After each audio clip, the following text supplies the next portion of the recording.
Yes. Welcome to the Drive Home Breakdown. Well, thank you for having me. I've always wanted to be on the show. Yeah. The discussions that you have and the voices you do. It's weird. Like, it sounds like it's two people. I know, it's wild, right? Well, I finally found an outlet for my multiple personality disorder, so... I don't believe in getting vaccinated for that sort of thing. So. I think it's a good case for that. There's an argument to be made. Welcome, everybody. This is the Drive Home Breakdown for Captain Marvel, which we just got done seeing, and now we're going to talk about it on the drive home, which I guess in a way is, I've just explained what the podcast is. So,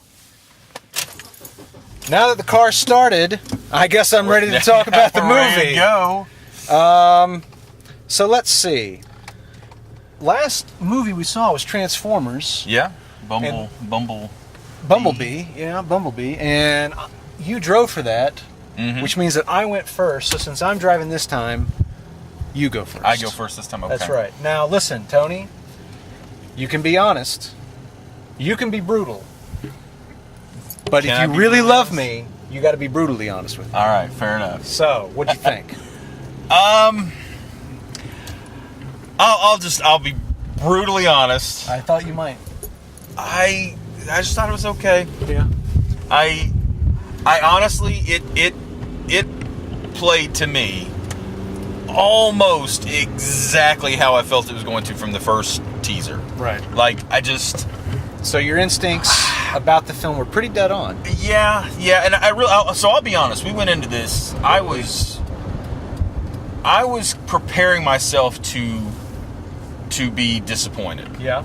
So I really, which is maybe I have kind of learned is good for me, because I am very much like, where I go in for a film dictates where I come out. Yeah. So if I go in expecting to be blown away, and I am great, if I expect to go in and I'm not, then it's maybe even more tragic. So, It's tragic. So I will admit that I have kind of learned, especially when my gut is telling me, like, I feel like I'll probably have some problems with this movie that maybe others don't. Or maybe are even unfounded. I'll even throw that out there, because it's not like I know all, and my tastes are. We've been proven wrong before. Yeah, but I'll admit I went into this kind of not with expectations, sort of middle of the road, and honestly, they pretty much delivered on that. Like, so I don't know what it was like, and here maybe I should just, if I ever go into public office. Right. Or if I ever, want to, be hired by anyone ever again, I probably shouldn't say this, but I kind of thought the main actress's acting was terrible. like you really don't bad. like Brie Larson. Man, I and to be fair, I don't think I've seen her in anything else. Yeah. Like, I guess she's done The Room or something like that, or whatever. Like, is that the one she won an Oscar for? I think so, yeah. And I haven't seen that, so I don't know, and it's not, but like, in this, I just thought it was bad. I thought the character, to me said every single line with, like, this smirk. Yeah. And, like, to me, there's, like, a time when that would have played well. Like, so, like, if by the end of the film, when she kind of realizes, oh, wait a minute, I don't need your little thing. It's actually hampering me. I don't.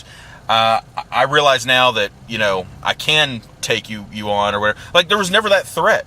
There was never a point in the film where I ever felt like she felt anything less than supremely powerful. Right. Like, they, at least nothing that they showed. I mean, I get that they showed when she was younger that she had to fight, overcome falling off her bike and stuff, which, I mean, don't get me wrong, I realize that there's a little, that there's a little more meaning behind that, but I mean, in general, we're talking about, like, just the things that I think everyone goes through. Like, yeah. I kind of dislike the fact that they played that up as if, like, that was that somehow made her able to handle this oncoming onslaught, and I'm like, we all, fall off our bikes, get bullied in school or something like that. Like, I mean, we most of us have gone through those kind of things, and we do pick ourselves up. I mean, not everybody. I'm sure everybody has gone through times where they weren't able to pick themselves up. But, like, I don't know. I just didn't. I never felt like the character seemed ever to be threatened by anything. So therefore, you don't think that she really overcame all that much? She had nothing to overcome. That's what you're saying. Like there was at no point where like. Let's see if we get killed at this on-ramp again. Well, let's try not. We almost always do. But now, if we do get killed, we'll get right back up afterwards. We'll pick ourselves up. If you get killed, walk it off. Just walk it off. But I don't know what it was. Like, I felt like the character had no growth, had no, like, usually the thing I do like about superhero movies in general is I like that there's sort of a hyper-realized version of ourselves. Like this thing where, we strive to, like, we get beat down by, whatever's going on in our lives, and then we try to overcome them and make our lives better in the end. Uh-huh. And superheroes just do that on a very, like, in your face sort of level, where it's like, big scale, you get killed by a military, intervention, and then you overcome and become the superhero that, kills beings from other planets. I mean, right. it's definitely hyped up to that next level. And she was there, she was at that point the whole movie. Right. And I don't know. I thought everyone else was really good in the film, and she was okay. I felt like every line she delivered, I really sat there just saying, like, really, like, that's how we're really, like, I just felt like every line of dialogue was done with, like, a smirk, and I just felt like there were some lines that should have been a little more like, yeah, there's some seriousness to the situation or whatever. And like the humor and stuff to me just really fell flat most of the time. There was a line or two here or there, but even the good lines, like, it was almost like they were too afraid to, like, let a scene breathe. Like that one scene where they're doing the downloading, like, where he's, it's like it's what's it doing? It's loading. It's loading. Like, they should have, like, drawn that out for another 20 seconds. Right. Just to give you that feel like, okay, yeah, just push it a little bit, beyond that. The scene with the cat, even, or the flirkin, like, before of course, know what it is, and that, like, where he holds it up to him and he kind of winces back, like, they cut immediately after that. I'm like, you should kind of play that up a little more, do a little more with it. Like, yeah. I don't know, I felt like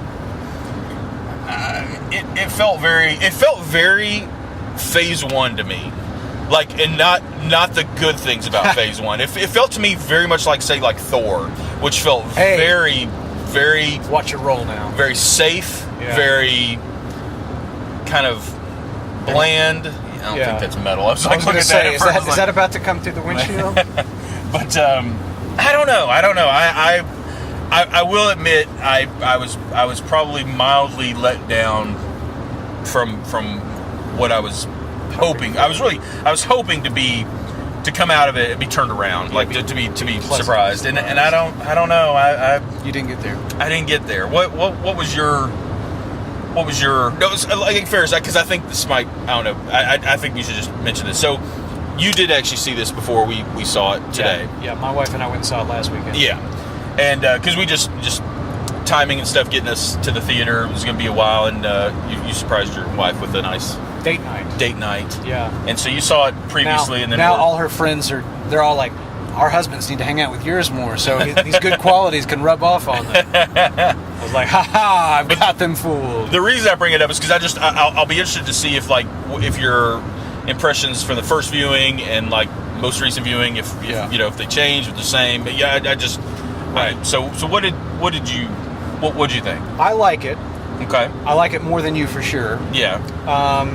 I agree that some of the humor falls flat, although I will say that the first time we saw it was with a much bigger crowd. Yeah. And something about that experience, like, those jokes do land better with an audience. I mean, there was like six people in there with us today. Yeah, maybe a few more than that, actually, but not many. Quick side note, somehow 6 people, I counted 10 trips to, like, the fucking bathroom or the lobby or whatever. Yeah. Like, there were people coming in and out constantly. There were only 6 people in the theater, now, and 2 of them, you and I never left. I do think it is weird. Like, I mean, we are watching it. Today is 2 weeks to the day after it's been out. So a lot of these people maybe have already seen it again. I think one guy in front of us looked like maybe it was even him and his daughter, I think, maybe. Yeah. So maybe it was one of those things like they'd already seen it, and so, it's not as, like, I'm going to miss something. It's like, I don't know, but, but maybe, I'm they were not just sure. getting up and Well, leaving and then coming back with the end of the fucking movie. Right.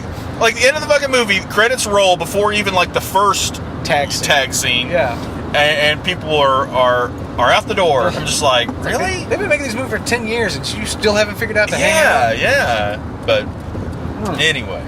So anyway, that's beside the point. The point is, I like it. I don't have the hang up with Brie Larson that you do. So, like, I don't, I don't have any problem with her. You thought she was good in that role? Yeah, I think she's fine. I mean, I kind of like the fact that she gives people shit, that she's a bit of a smartass, and just. I kind of like the way she carries herself. So, for me, just thinking about things in the film, I'm trying to think of like some highlights, some things that. Okay. Well, here's one real obvious one. One thing I really like that the movie does, and you and I are the exact right age for this. Other people may not be, but you and I are the exact right age. Despite everything that we know about the Kree from the MCU as it's been established so far, and the fact that the Kree have, let's say, some questionable ethics. Yes, yeah. But obviously, you and I are the exact right age that if it comes down to Kree versus Skrulls, I mean, like we can root for the Kree, no problem. Yeah. Because the Skrulls are the bad guys, and I really like the fact that the film plays on that expectation. Turns it on its ear. And even more so, I think it's brilliant casting of Ben Mendelsohn, who, let's face it, if you are going to cast a bad guy in an American movie, there's a 90% chance you've just cast Ben Mendelsohn in that part. So the fact that they play not only against his casting, but also just against our sort of expectations of who the Skrulls are and what they're about. Yeah. I really think that's clever. I really like the fact that they play that. And I have to say that some of the funniest stuff in the movie is Ben Mendelsohn. Oh, absolutely. After, they after sort of after the alliance or whatever, sort of formed or whatever. Like that fucking conversation they have on the jet, as they're going into orbit or whatever. The whole so what can you transform into? Yeah. Can you transform into a filing cabinet? Why would I transform into a filing cabinet? Yeah. I mean, like that's like the shit that you talked about on the playground. Well, could Skrulls turn into plants? Yeah, I mean, I can remember after Terminator 2 came out, everybody was like, oh no, they could only transform into something of equal mass, or that kind of shit. Trying to somehow make it make sense, right? But your role set on it, But I had those fucking conversations with my friends about could the Skrulls turn into a tree, or that kind of stuff. Car. And so like that conversation is just hysterical to me because I thought it was pretty funny. I thought honestly though, again, I felt like it just didn't land. I don't because I thought that line was funny. It was like, what about like why would I turn to a file? Like that part was funny, but I felt like if it had been something like to be honest, if it had been like Guardians, I feel like that the dialogue, it felt very flat. Yeah. No, man, and again, maybe that may just be me, but it felt like I don't disagree. It could have been hilarious, and instead it was pretty funny. Yeah, I agree with you. I mean, like there's as far as the humor goes, as far as the humor is concerned, I agree with you that the movie is full of sort of unrealized potential. I agree with that. I like the line with the line where they're going up in the ship, and he's like, "Is this the way?" Hey, you want to buy some camouflage? I'm sorry to interrupt you. I noticed that. Yeah, but I don't know if you're aware of this, but there's a guy on the side of the road selling camouflage. Camouflage what? Everything. Everything you can imagine. Camouflage. Keep going. The line where they're going up in this ship that they retrofitted to go in space and everything, and he's like, is the ship supposed to make these kind of sounds? And Ben Mendelsohn looks over, he's like shakes his head. Like, no. That was pretty funny. Like that was kind of, but it just, man, I felt like those were fewer and far between, and not nearly as impactful as they should have been. Yeah. Not even could have been, should have been. Like, right. I feel like, whoever, because I know Marvel works in very different ways, but I guarantee you there is someone that at the end looks at the finished product and kind of says like, tweak this, tweak this, tweak this. Yeah. And I don't know. Anyway. Maybe a little bit more tweaking. Yeah. Here's something I can't decide how I feel about, whether I like it or don't. Okay. On first viewing, I got to say I was disappointed. Okay, and this was a prediction. This is something you and I talked about, and I said I predict that in this movie we will find out how Nick Fury lost his fucking eye. Mm-hmm. That prediction turned out to be true. Mm-hmm. However, the first time I watched it, I have to say I was let down. I'm like, he got scratched. I was definitely by let down. Flerken, like that was it. Yeah. But at the same time, like watching it this time, upon reflection, I don't know, like I don't feel as let down by it this time. Like this time I'm more kind of like, though, like that is actually usually how these things play out. Like So- it's usually never as exciting as you think it is. So let me step back a second, 'cause I think this may be really what it is to me. The on paper of what happened in this movie, I think was fine. Right. I actually think was pretty good. Things like that, like I feel like that, like the fact that no, he didn't lose it in some huge epic battle. You think it is earlier when he gets that, when he gets to that wreck. Right. And at first I was kind of like, okay, please tell me that's not going to be the story. Yeah. And then quickly they show you that his eye's fine and he's whatever, he's just a scratch. Yeah. And you're like, okay, cool. And then later, when they have it be the Flerken scratching him, Yeah. and he says like, oh, hope that it shouldn't be bad. He's like, oh, it's gonna be bad. You know, like that on paper should be fine. It just in the movie falls really flat. Now the only part that maybe kind of makes up for it is in the end where he's like, so is it true that the scroll burned your eye out? You're right. Because you wouldn't tell him that. The legends he's like, are hey, look, I already can't. forming. I do like that. Like Yeah. I thought that was good. But again, I felt like it would have been better. It could have been sold better earlier on to have even been funnier when that kind of comes at the end. The same thing with like going back to Brie Larson as an actress, I guess. I didn't have a problem. Like I actually loved that it's like they I'm totally fine with this really, strong, empowered character. I just don't feel like they did the work to get you there.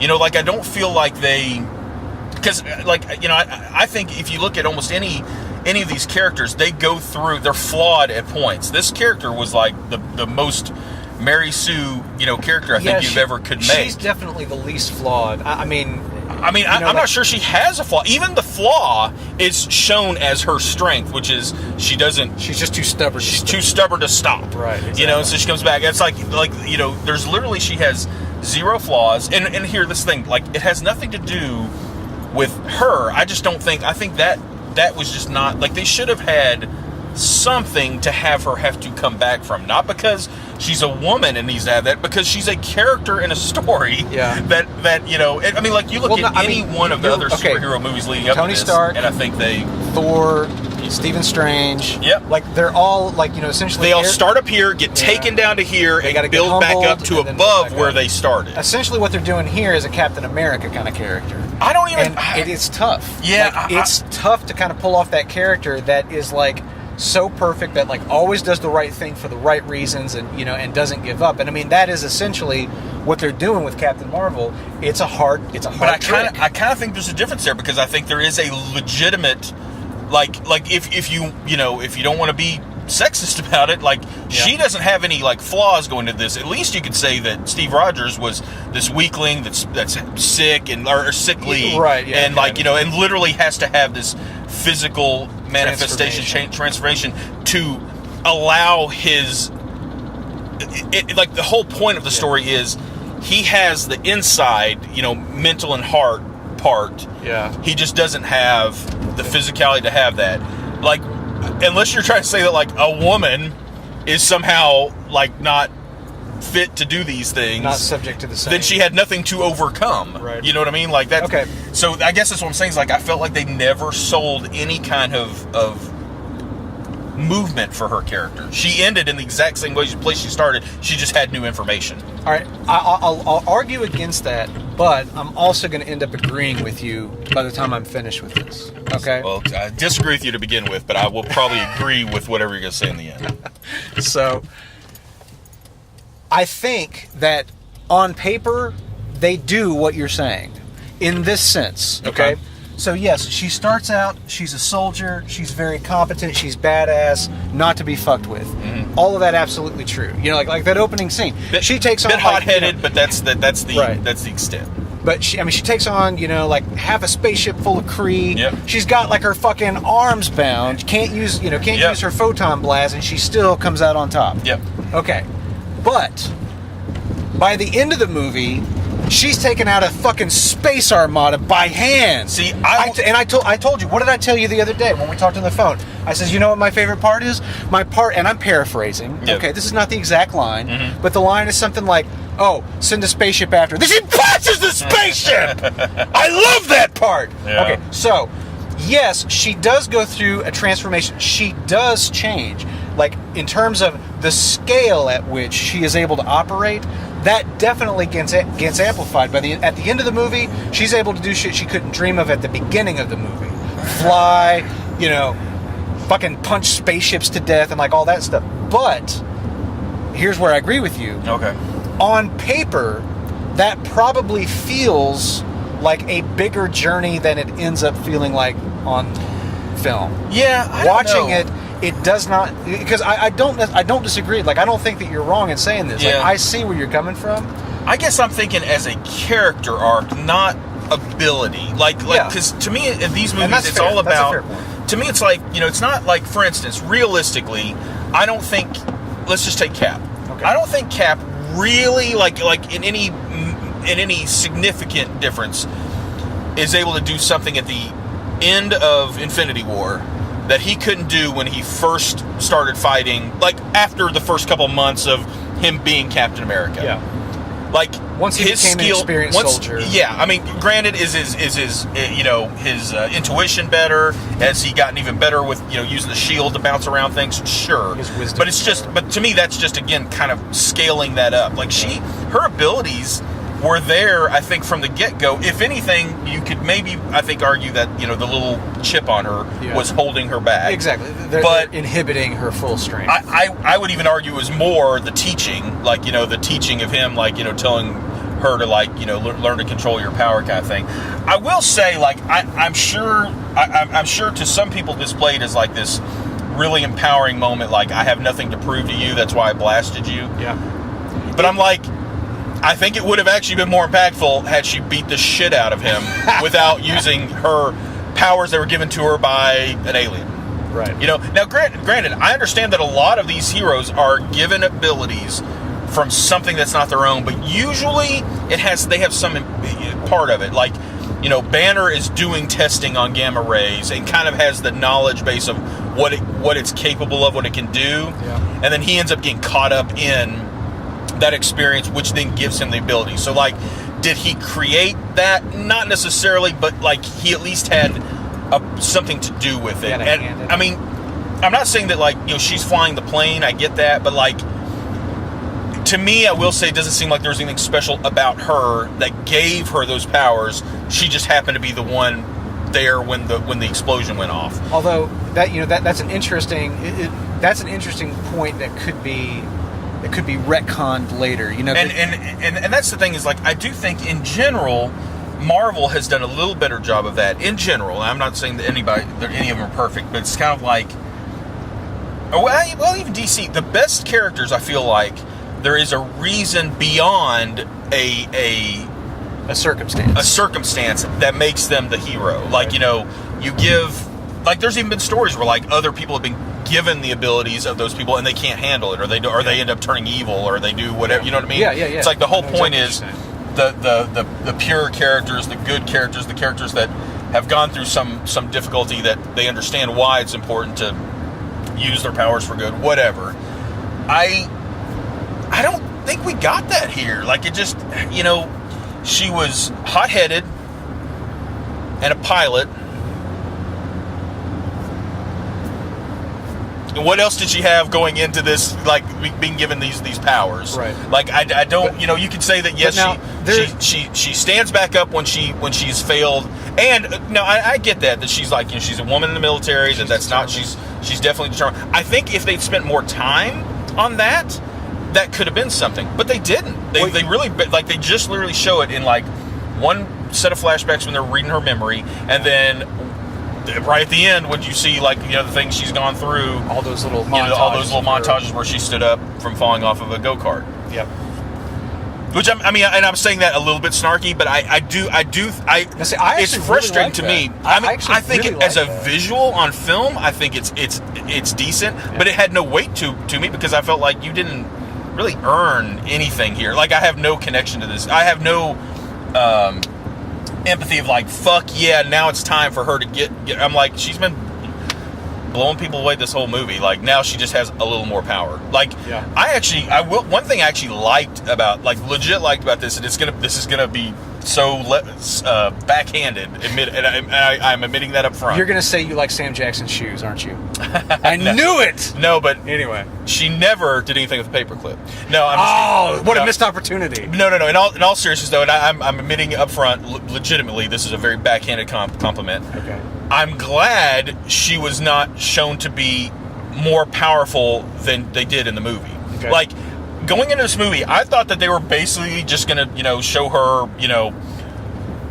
one hand beam blowing away an armada of a ship. Now, admittedly, she flies through it and, like, destroys. I felt like the end. She might get there. They might have. I feel like they should have dialed it back just a hair, because I just felt like, okay, this isn't impressive. Like, she's not doing anything. There's no struggle here in any way, shape, or form. There's no. She never had a struggle fighting against them, other than, like, one of them gets her from behind one time, and she has to, like, punch the other before she can get to that guy. Like, that's the biggest struggle she has. I don't disagree with you on this point. I mean, I think, okay, let's face it. Okay, Captain Marvel is the closest. She never like, nobody disappears from her beam. Like, or, I know that sounds great, but like literally, she just pushing people around. Like, I mean, it's not much different from, like, the fucking blasters from Iron Man. Right. She's just pushing people around, and I mean, honestly, most of them don't die. Like, all the people she beats up earlier, she ends up fighting again near the end. True. The Kree Star Force guys, yeah. So it's like, I don't really, beyond the part at the end where she flies through and just annihilates the armada that's flying in there, and then to me at that point it was kind of not even all that impressive. It was just the whole thing where she sits in front of the one ship and then does the burst or whatever she does to kind of like show off how powerful she is. I'm like, okay, I mean, yeah, we get it. It didn't have like an impact of like, fuck yeah, get the fuck out of here, you little piece of shit. I'm just like, okay, yeah, I get it. I don't know. It just didn't. It just didn't resonate with me. It's the Superman problem, It's like I mean, because you're right. I mean, but Superman has to hold back. What we're fundamentally she just killed a ship full of people. What we're fundamentally talking about, though, is that the hero is only good as the struggle that they overcome. Yeah, I think so. And that's always the problem in writing compelling Superman stuff, because what is there that Superman can't outpunch? How do you create a problem that Superman can't just punch away? And that's a time-honored sort of thing of like trying to come up with. But I think that's the thing. How you sort of create a struggle for a character that powerful. And I think you're right in that they struggle. The writers, they kind of struggle in terms of like they want to sort of have they kind of want to have it both ways. They want to have a character who is fundamentally a strong character, is able to, in the end of the day, be believable as being able to take over or take kill, whatever, to finish the situation. Yeah. So they want to have a character who's fundamentally strong, but then they also want to have a character that kind of reaches superhero status and overcomes all these struggles and everything. And as you correctly point out, generally the roadmap for that is you start off like Thor is a good example. Thor starts off being a very powerful character, but then gets torn down emotionally. Yep. Does have his power stripped from him by Odin in the first movie, but his fall is one of hubris. Yeah. And then has to kind of earn it back, has to work his way back up there. Now I'm not saying that, and like Stephen Strange is very much the same kind of journey. I'm not saying that they need to copycat that again, but I mean, almost every one of those movies has a moment. Now they do it differently, like like Cap is fighting a guy who then takes the same serum he's had, so then it's back to equal footing or so, you know what I mean? Like, it's like they always do something where it kind of negates whatever advantage you have. Right. What this movie chose to do, and I'm not gonna lie, I legit sat up in my seat because I was like, all right, okay, here's where it may win me back over. And then it's in the blink of an eye turned me just like, oh, okay. So in the moment where they could have stripped her powers away, Yeah. then to see what she was capable of on her own, oh, that stripping away of the power just empowered her beyond belief.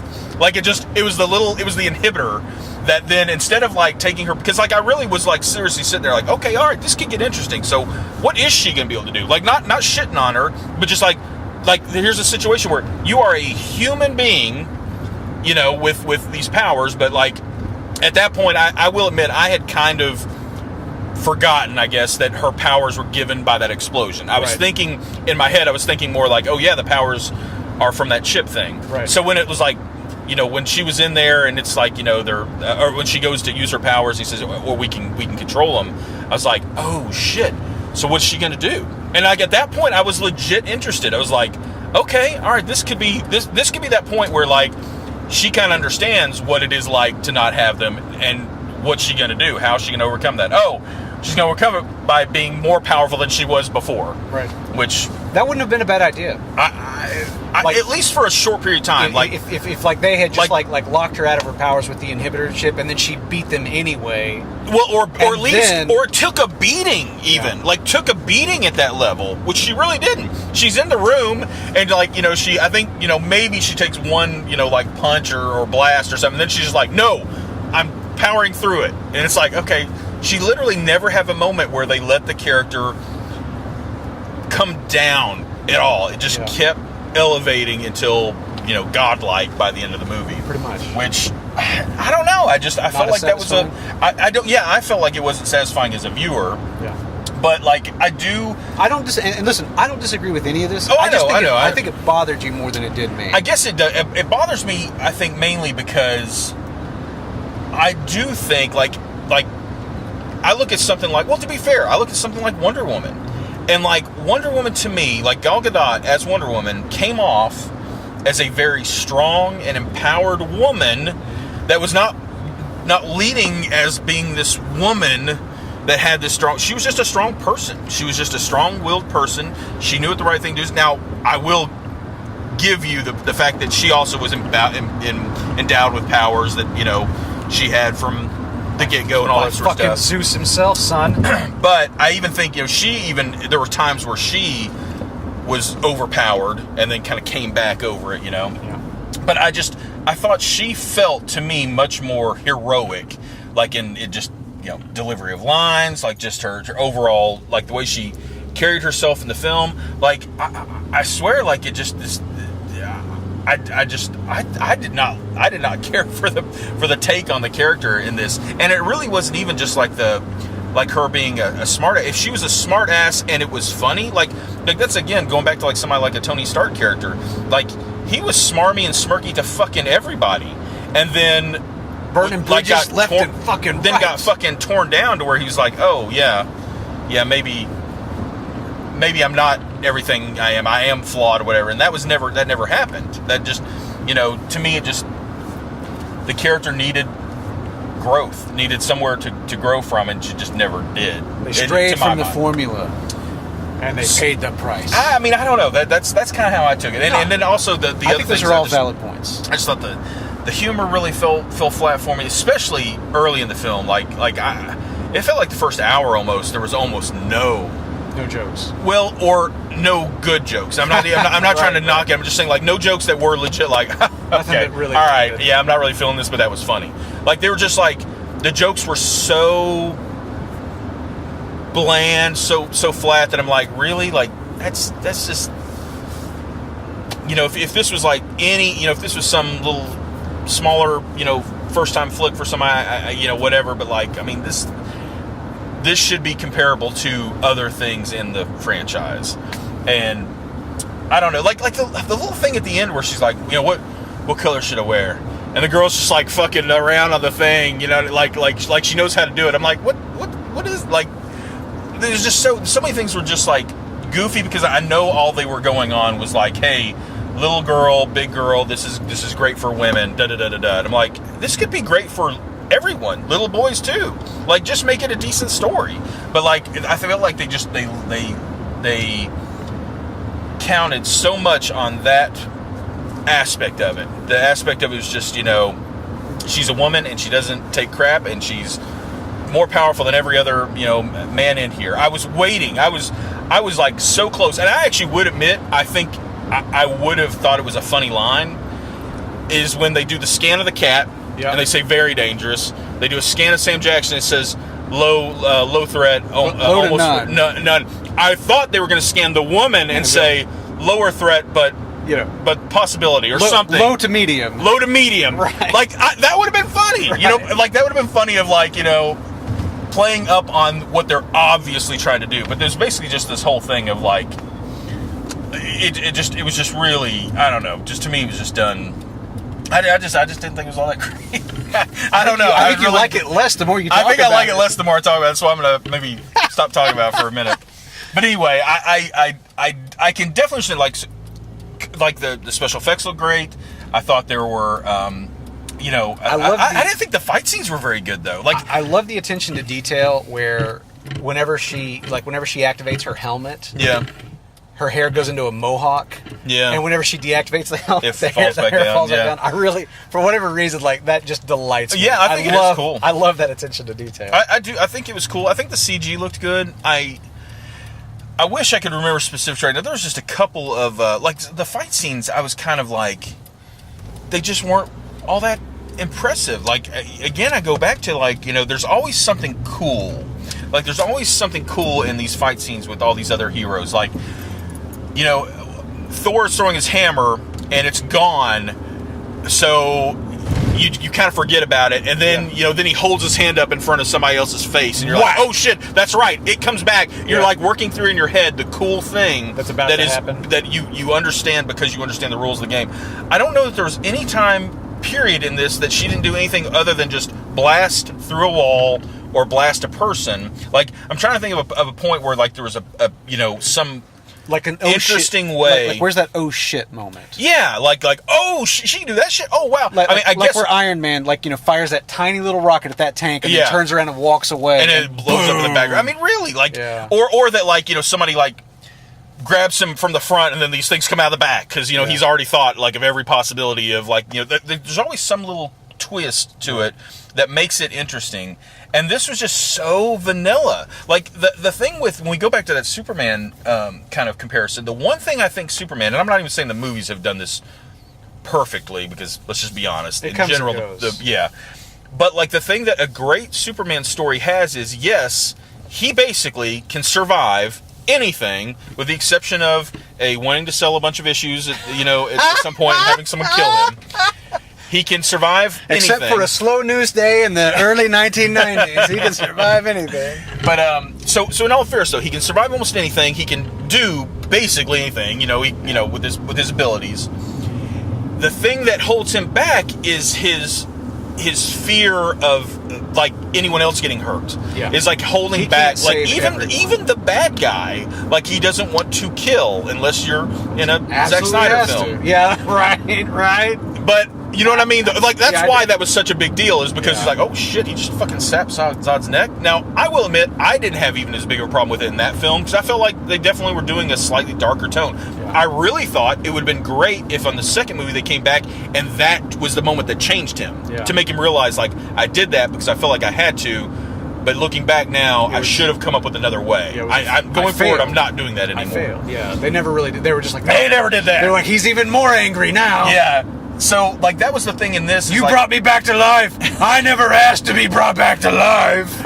I mean, she really has no concern for any other, people around her. She's, fucking, when they're having that fight in the city. Like, don't get me wrong, there's definitely destruction that comes from the other Avengers movies, obviously.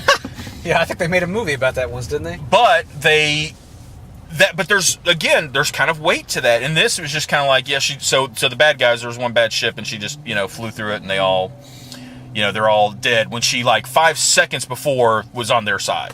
You know, like I also felt like that.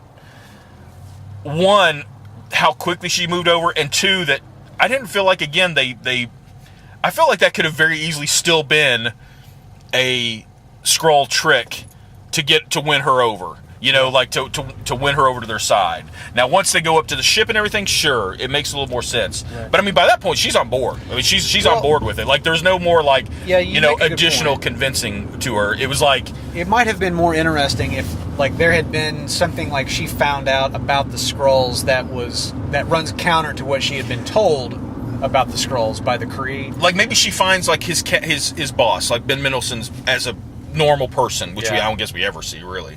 Maybe like when he gets out of the car. Maybe when he gets out of the car in front of Blockbuster. Yeah, that's about so it. Like, but anyway, like maybe she finds him. After she already knows that he took him over, it's like, oh wait a minute, he didn't kill him. Right. He actually tied him up in a way that he would be able to get out safely later. Yeah. And it kind of gives her a reason, like, I thought you killed everybody. Why did you leave him? And he's like, we don't kill everybody. They always kill the people that they sent the stuff. Yeah, like if they had, if they'd done something like that, again, I think that would have made a huge impact of how it felt. Right. I don't know. I'm not sure though. Honestly, I think I just did not like how she did the character. I really thought it was just. I thought the acting was bad. Like, not even like I didn't like what she did with it. I just thought it was bad. Just come out and say it. Has it ruined Endgame for you? It had. I'm honestly, I really do mean this. I'm trying to pretend like I don't even remember it, because I'm hoping beyond hope that I know she's going to be a big part of Endgame. I'm not trying to pretend like she isn't. Sure. But I'm hoping that a lot of it is, okay, let's get this out of the way. It's the origin story. We're getting introduced. She'll be around much more, in my opinion, not trying to be shitty, but much more interesting scenarios going on around her. That hopefully that will let the character just be a character. And like, now it's kind of like, okay, well, we know she's kind of snarky and, hot-headed. So let's see what that banter looks like with her and Thor. Because they're obviously, it looks like they're playing up a little thing. A little bit of a rivalry. And, so whatever. I hope beyond hope that she is not the linchpin to like, or that she just overpowers Thanos. Because again, it'll be just like it was in this movie, which is to say, like, okay, so you're just super, super powerful. Yeah. There's no threat in there, like there's, even with Thanos, you understood that, yes, he kind of seemingly was more powerful than anyone else in the room, and definitely by the end. Yeah. But even in the early scenes, he came off that way. Well, he kicked Hulk's ass. He kicked Hulk's ass, but there's definitely times where he is weak, where like the only thing keeping him going is because he just truly believes it's the right thing to do. Yeah. Like, and he's the bad guy. Yeah. Hey, so I heard James Gunn is going to be coming back. Let's move on to positive news. I tell you though, that is about the most. I really was. I'm like, is it April 1st already? Dude, I really did not believe it when I first saw the headline. I really was stunned. When you sent that to me, I swear like a day or two before I had read some post, and the problem is you could put in James Gunn anytime in the last 6 months, and there'd be like stories of like he'll never work with Marvel again, and the stories that say like, oh, he's working on a deal right now. Like they're trying to patch things up. Yeah, there's like a million stories going all over each way. So when you first sent that to me, I was really kind of like, well, I'll believe it when I see it, or I'll believe it when it's final. And then as the days went on, you're like, oh, okay. This shit really happened. This is really a thing. And I am super glad, because I'm not going to lie, like, I don't know what a Guardians movie would be like without his direction. Like, I had no interest. I wouldn't say I have no interest. I would be, because if the entirety of the cast came back, it'd be hard for me to say, like, okay, well, so am I saying like all of their input is means nothing to me? It was just the director. I don't know that I would say that. Like, but it definitely brings it down. It definitely takes it down a lot for me. Honestly, I was kind of at the point where I felt like if they don't do a Guardians 3, I think I would be okay. I would be more okay with that. I'm 100% than anybody else stepping in to do even his script. Yeah, like, oh, we're going to do James Gunn's script. I'm like, well, that's fine, but I still don't give a shit. Yeah, no, I'm with you. I was more okay rather than just say, you know what, we're going to stop at 2. I was more okay with that. And we're gonna do a what's the other? I keep forgetting it. The fucking other movie they're doing that's kind of galaxy, out there based. the Eternals. The Eternals. Yeah. Like maybe like they do some like the Eternals launch movie has Guardians in it. Like it's kind of like almost like Generations is like a handing off kind of a thing. Right. Like maybe something like that. But if we never saw the characters on their own standalone film, I would have probably been okay with that. Yeah. Definitely more okay than somebody else doing it. Yeah, and I mean, I really just the whole situation. I mean, there's no need to rehash why it was shitty. It was so fucking shitty that like he goes like he does this thing. He makes these very tasteless jokes and just these sort of heartless comments and all this stuff. Then years later, and also does them when how old was he when he did them? Wasn't he like mid-20s? Yeah, I think he was in his early 20s. So it's like, I'm afraid to repeat the shit that I joked about in my early 20s. Yeah, exactly. I mean, it was, like brutal, merciless stuff. Okay, college professors and so forth that I didn't like. Yeah. Anyway, the point is that I would have gotten fired from a fucking Disney movie too. Yeah. But the point is that the fact that he in the same sort of realm, in the same public domain, he apologizes for it, talks about, why it was wrong, how he's grown as a person, and then gets fired for it. There's a couple other things with that. One does it so openly, so not like, hey, look, I wish everybody would just understand I was young. No, he just says like, hey, I said these things when I was young.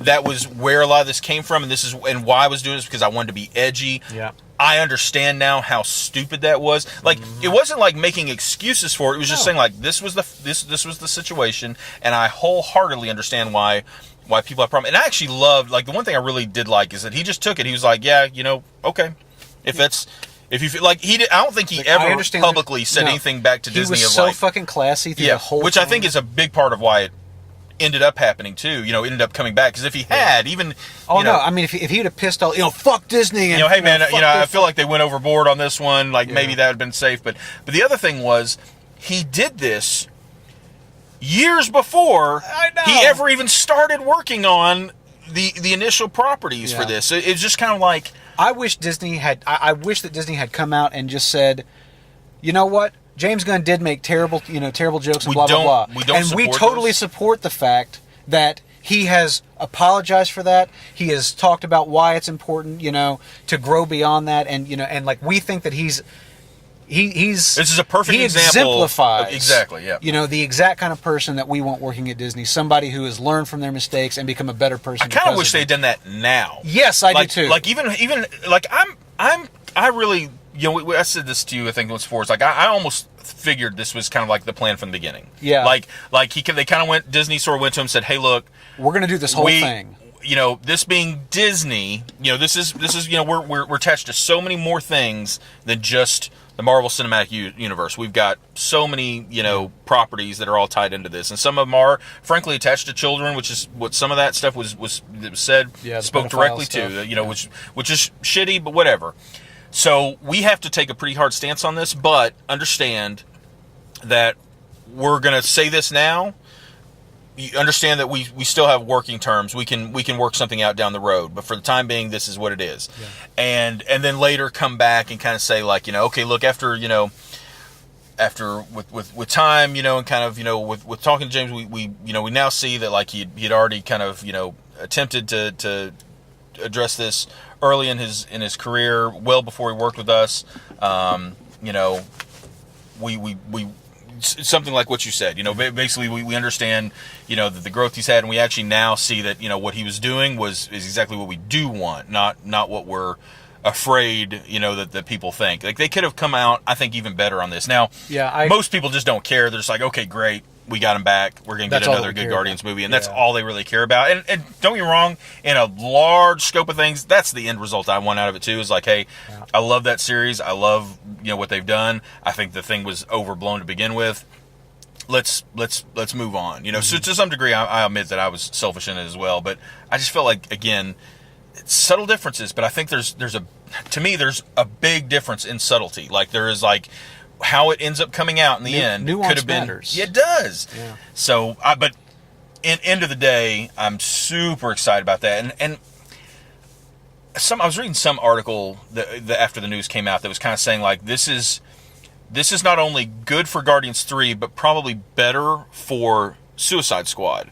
And basically he was kind of playing because a lot of people were saying like, oh well, he's not going to put any effort into Suicide Squad because I mean his future is obviously going to be the Marvel cinematic stuff. And I'm like, and they were this person was making the argument kind of counter to that, like, hey, look, this is just great for everybody. Now we've got somebody who already has experience doing a similar in formula, let's say, movie. Like, now DC is going to benefit from having a hopefully a really good, cool, fun movie. Yeah. And Suicide Squad's the property to do. It is. I mean, I totally agree to that. Even, and I even think the first movie was sort of an unlikely, maybe not a hit, but it was an unlikely success given, I mean, let's face it. I still remember. Who the fuck, I mean, everybody on the planet knows Batman and Superman. Who the fuck knows about Suicide Squad unless you fucking read the comics? Yeah. Suicide I mean, Squad. with the exception of like the least Suicide Squad-y members, which is like Harley Quinn, because from what I understand, I don't think she was actually in the team. Maybe originally. She was, well, maybe not originally, but I mean, like maybe her, more recently. Her in more recent years, like the whole thing with her and Deadshot, like that was definitely more. Was that a thing? Okay. So anyway, but I do like that they are kind of getting the benefit of that, and then he can come and do Guardians 3, and hopefully it'll be even better for the extra time to work on stuff and whatever. Everybody wins. But also that's kind of an insulting thing to say about James Gunn, is that like he's so unprofessional that he would not give his best effort on whatever he's working on. I did say I read this on the internet, right? Yeah. I don't think I've ever had anyone on the internet do anything less than be disappointing. Right. Here's the thing about the situation to me. I do wonder, and I don't know.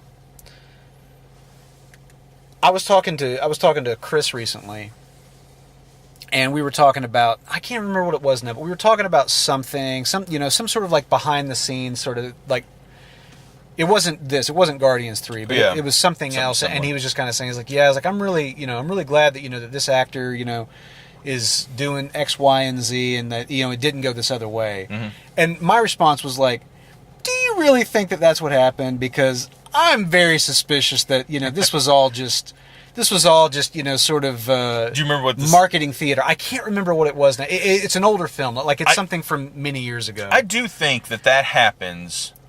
Like, I know that it happens. Well, one, it happens. I know that it happens. But I also think it happens more even than we might like to admit. Like, I think it is a business. It is a fucking business. And behind it's a business of storytelling. Yeah.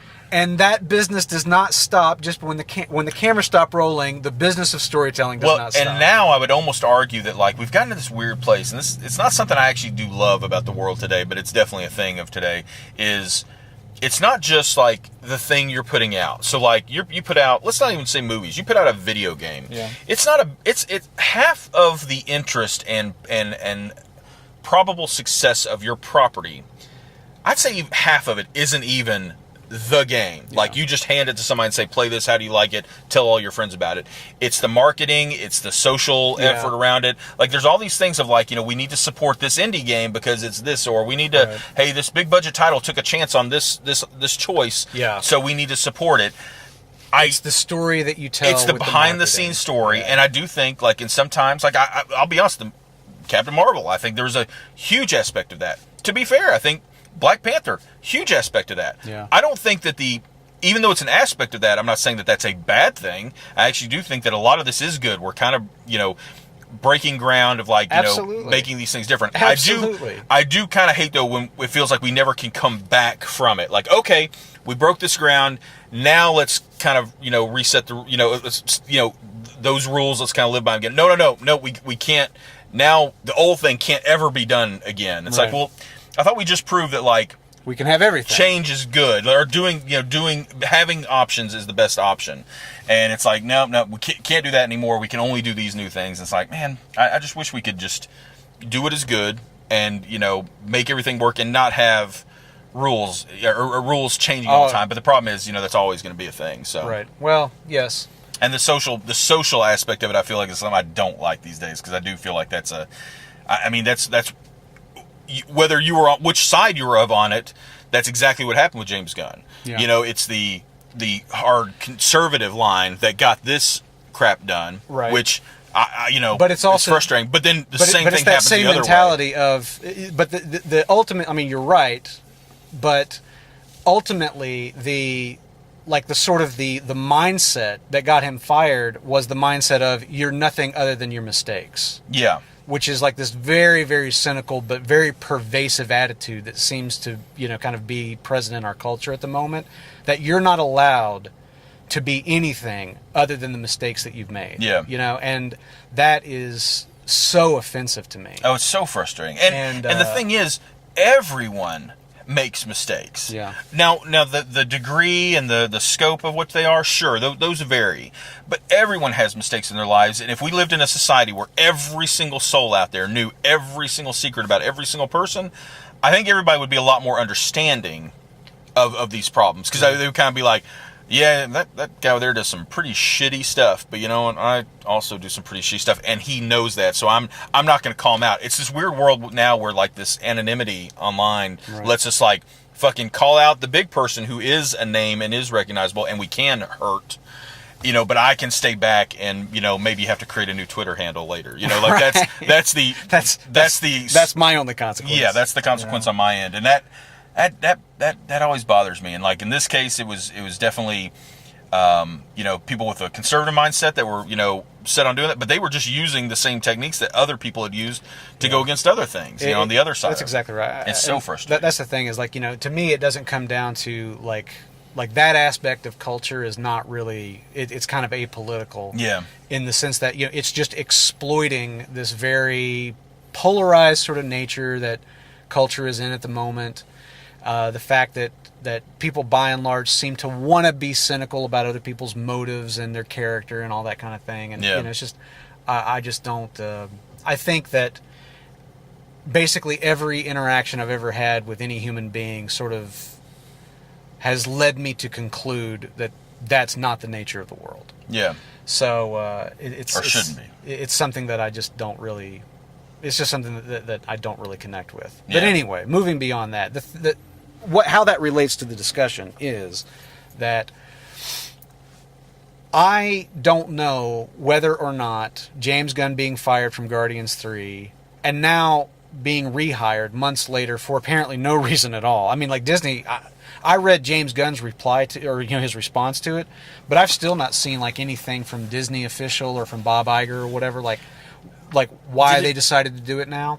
And anyway, go ahead. Yeah, what I'm saying though is that if this has all been just the theater of marketing, if Disney and James Gunn sat down and they said, okay, look, given the tenor, the climate of the culture right now, we have decided that what we need to appear to do is to take a hard line here and fire you.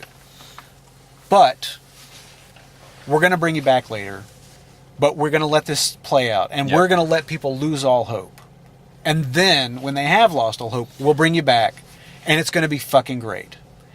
If that is what happened, it actually infuriates me. If that is actually what happened. I try not to think about it too much. Yeah, well, which is how you could be happier in life. Because I dare say that's probably closer to reality than a lot of other than just like, oh hey, it's been 9 months. I was looking up because I wanted to see. Because my first gut was that has it been almost exactly 1 year, and they just said in their head, hey, we'll revisit this in a year, and then they'll come back. Because that would almost make me feel a little better. Like, hey, that'll be time for it to cool down, to get out of there. Hey, we've got a couple of huge movies coming out. Let's not fuck it up. Let's just keep everything going. And then when we're on the other side of this and everything's we're running high and everything, then hey, this will be just great news. Like when looking at Phase 4, whatever, when looking at new movies, we decided that the vision that James created is just cannot be redone. And after talking to him and really coming to realize that he had yada yada yada, it could make total sense, but instead it does feel just like plain and simple like I could make a lot of money doing this. Yeah, Yeah, and there's more than us just hiring back on, like you said, like the kind because of now we have a bringing story to expectations, tell. yeah. Now we have a story. Like now it's a marketing story. Now people want to go support him even more by going and Exactly, seeing his movie. exactly. Yeah, I totally agree. I'm not saying, And it's not saying they haven't done that very clearly recently with I think a few different films. you know, Played that aspect of it. I mean, shit like that has happened, you know, and it's like one of those things that, you know, like nobody talks about at the time, but years later, on a press junket or in like, you know, like a 15th, 20th anniversary commentary track, Yeah. they're like, oh yeah, we did this whole thing, you know, and like they'll finally kind of let loose with what happened. Yeah. I've heard enough of those anecdotes in real time, and then found out what the behind the scenes story was later. Yeah. That I'm not. It's not that I'm cynical about it, but it's just that my eyes are open to the fact that Sure. this happens, and I recognize the fact that it could be happening now. If it played out organically, if Disney fired Gunn, doubled down on it 3 or 4 weeks later, whenever it was that Bob Iger, you know, kind of said, yeah, like we've had meetings with Marvel, but my decision stands. Yeah. And Iger owned it, like he owned it. He was like, it's my call, and I'm saying he's not coming back. Sure. Like, he owned it in the press and all that. If all of that happened organically, and now they're like, okay, so upon reflection, I've decided, let's bring him back. If Feige came back and said, you know, hey, I've been, you know, behind the scenes, had long conversations with Iger around the situation and kind of explained to him that, you know, while we do understand why you took those actions in the beginning, Here's some like other information to here's other consider. information you might not have been Yeah. but there's if anything, this is one of the times they get us no story. Right. Like they're almost giving us no Which backdrop. which is the one thing that makes me somewhat doubtful that it was all contrived. Because in my mind, if it had been contrived, I think Disney would have their PR department out there doing a song and dance, talking about Playing it look, look at this great decision we made, and we as a company, That doesn't make sense. Like we searched our soul and we, you know, decided that this was the right call. Like I feel like they would be trumpeting themselves a little bit more than they're doing, which right now they're doing nothing. Yeah, that's true. And the fact that they're not exploiting it right now for PR is the only thing that makes me think maybe it did happen organically. And if it did happen organically, that's fine. I mean, like I'm fine with it either way, in the sense that Gunn's doing Guardians 3, and selfishly that's all I care about. Sure. But if it didn't happen organically, then the reason that it bothers me is because the climate of last year with Hollywood, like the hashtag Me Too and everything, like some of those things, some of those stories are fucking monster. Like it's monstrous circumstances that people were going through. Some of like the realizations about what had been done to people in the industry were so fucking terrible.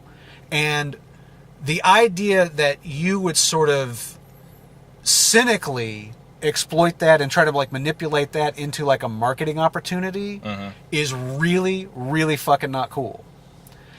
And at the same time, singling Gunn out, you know, to sort of like, you know, fall on the sword, as if there's any similarity between him making these tasteless jokes and some of the other things, you know, some of the violence that other people were committing. Sure.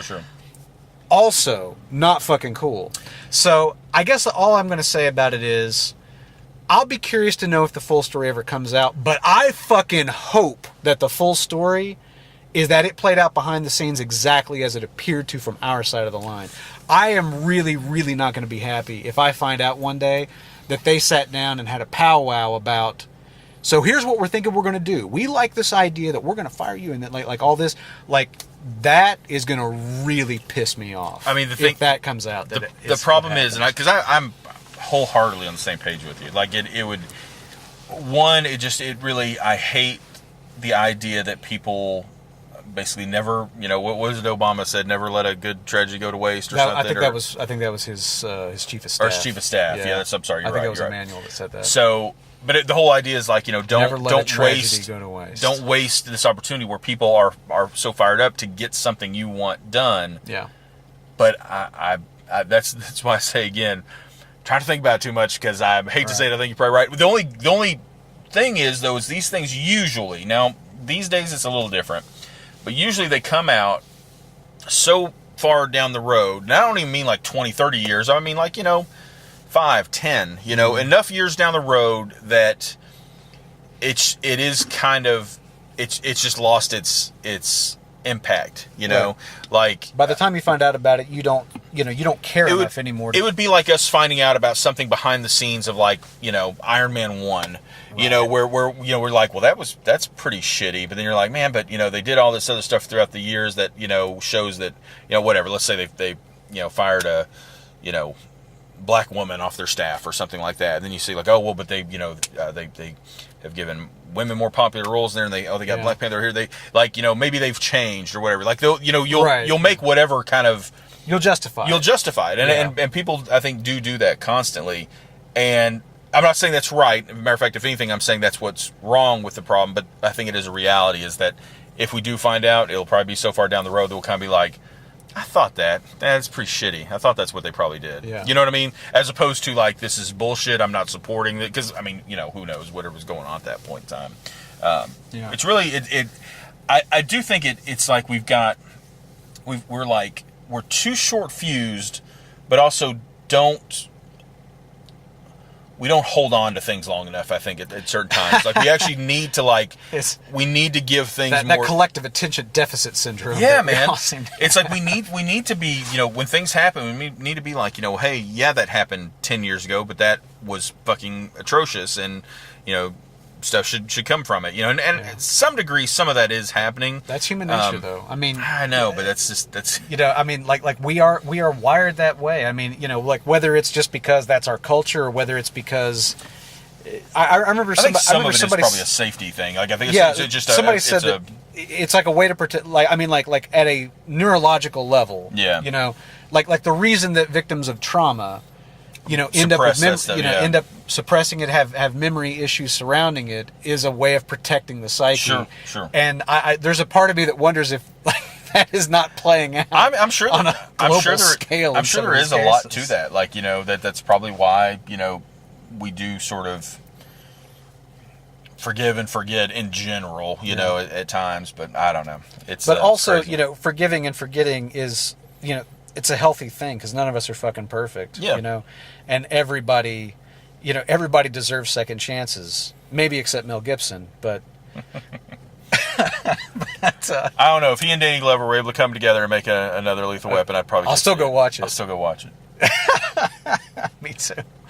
Why can't we be friends? Why can't we be friends? Quick aside, did you? You want to talk about the Hobbs and Shaw trailer?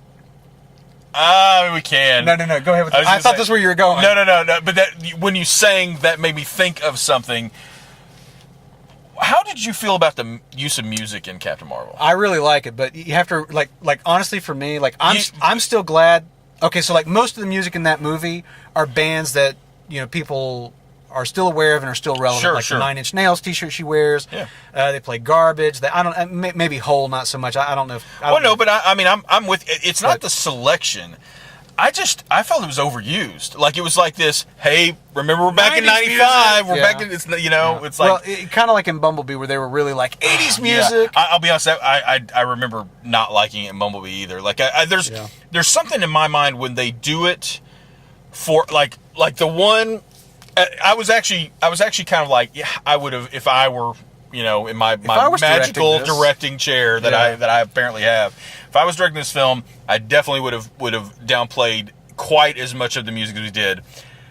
But when the "I'm Just a Girl" by No Doubt was blaring during the final battle scene, I was like, okay, this is just stupid. Maybe a little bit too much. It's way too much. Like, this is just Shelley goofy. said the same thing. Shelley said the same thing. She was like, I could have gone. She's a woman and she's strong and she's stronger than the men. Like Shelley said this almost exactly what you're saying. She's like, I dug the music for the most part, but the No Doubt, a little bit much. And I love No Doubt. Like, I mean, you saw them in concert. You and Eric that time. I do. I love No Doubt. But when I first heard the song, I just remember being like, oh God, they're not. This isn't going to be like the theme. Like, they're just hitting the nail on the head. And then like that was the big, ending battle for the most part. I'm like, oh my God, this is atrocious. But anyway, so here's the thing for me is that I love that Elastica gets played Yeah. gets played in this, because like to me, like that is one of those bands that is like they just got swallowed up in sort of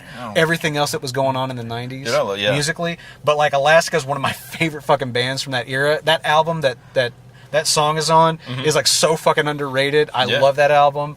I love that band. And I'm really glad that Alaska is still getting some play, because they fucking deserve it. I felt like the usage of, like, the selections, no problem with. The usage of it was a little much for me. Like, I have no problem with any of the music except for the No Doubt song. And honestly, like, this is like what I thought on second viewing. I didn't realize that one of the very first things that happens in that fight is that she throws somebody into a jukebox that's sitting up there. And I'm like, why didn't you have like the jukebox come on and like that starts playing the song and kind of motivates? Yeah, like that's why it's coming. It kind of at least explain, because it just well. But I agree with you. And the thing is, I don't know. I mean, like maybe if you just like if No Doubt was your favorite band and that was your favorite song, sure. you know, like maybe it doesn't matter or whatever. Kind of like how I feel about Elastica.